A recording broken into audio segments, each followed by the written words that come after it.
नमस्कार, मैं आपके साथ पूजा जादौन और आप देख रहे हैं द फैक्ट इंडिया। लोकसभा चुनाव से पहले एक बार फिर से राजस्थान में भील प्रदेश की मांग तेज हो गई है। भील प्रदेश नहीं तो वोट नहीं के slogan social media site x पर ट्रेंड कर रहा है। कहा यह जा रहा है कि आने वाले वक्त में भील प्रदेश की मांग बीजेपी की परेशानी बढ़ा सकती है। इसकी दो वजह भी हैं। पहली है गुजरात, मध्य प्रदेश और राजस्थान में बीजेपी की सरकार है। इन तीनों राज्यों में आदिवासियों की संख्या लगभग 4.4 करोड़ है। और दूसरी वजह है तीनों ही राज्यों में आदिवासियों के लिए 13 सीटें रिजर्व हैं। 2019 में इन 13 सीटों पर बीजेपी को एक तरफा जीत मिली थी। अब सवाल उठता है कि भील प्रदेश की मांग आखिरकार है क्या। भील द्रविड़ का भील शब्द से बना हुआ है, जिसका मतलब होता है धनुष। भारत में भील सबसे पुरानी जनजाति है, जिसकी आबादी करीब 1 करोड़ के आसपास है। भील जनजाति के लोग अपने लिए लंबे वक्त से अलग प्रदेश की मांग कर रहे हैं। साल 1913 में पहली बार मानगढ़ में सामाजिक कार्यकर्ता और खानाबदोश बंजारा जनजाति के गोविंद गिरी ने अपने 1500 समर्थकों के साथ अलग प्रदेश की मांग रखी थी। उन्हें गिरफ्तार कर लिया गया था। रिहा होने के बाद गोविंद गिरी के नेतृत्व में उनके समर्थकों ने मानगढ़ के पास एक बड़ा आंदोलन किया था।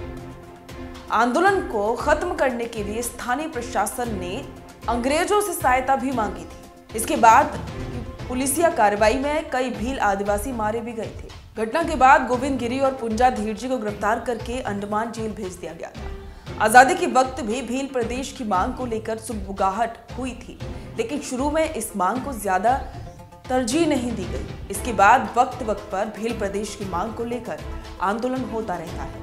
भील प्रदेश की मांग क्यों हो रही है, इसकी 3 वजह। केंद्र ने 2008 में एक सर्वे किया था। इसके मुताबिक भील जनजातियों के 80% परिवार पलायन से त्रस्त हैं। परिवार के अधिकांश सदस्यों को पैसा कमाने के लिए बाहर ही जाना पड़ता है। आदिवासी नेताओं का ये मानना है कि तमिल के लिए तमिलनाडु, मराठाओं के लिए महाराष्ट्र का गठन हो सकता है, तो भीलों के लिए भील प्रदेश का गठन क्यों नहीं हो सकता है।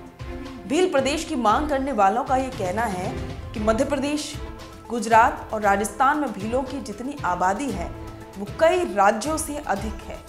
अब ऐसे में उसे नया राज्य मिलना चाहिए, जिससे वहां के प्राकृतिक संसाधनों का लाभ भील आदिवासियों को मिल सके। किन किन जगहों को शामिल करने की मांग हो रही है। भील प्रदेश में गुजरात उत्तर पूर्व, राजस्थान के दक्षिण और मध्य प्रदेश के पश्चिमी भाग को शामिल करने की मांग की जा रही है।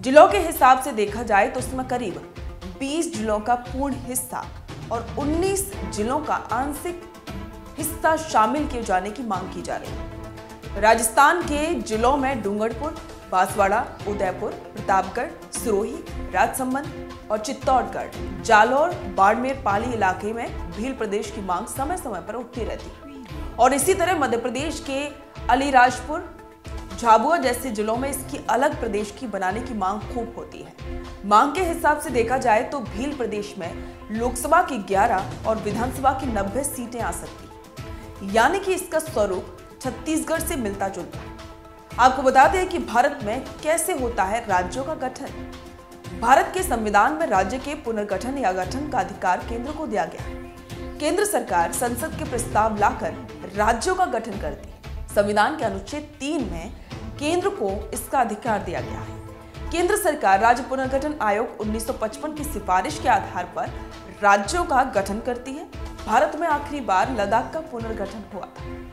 2019 में जम्मू कश्मीर से अलग करके लद्दाख को केंद्र शासित प्रदेश बनाया गया था। भारत के संविधान में राज्य गठन की वजह का साफ साफ जिक्र नहीं किया गया है।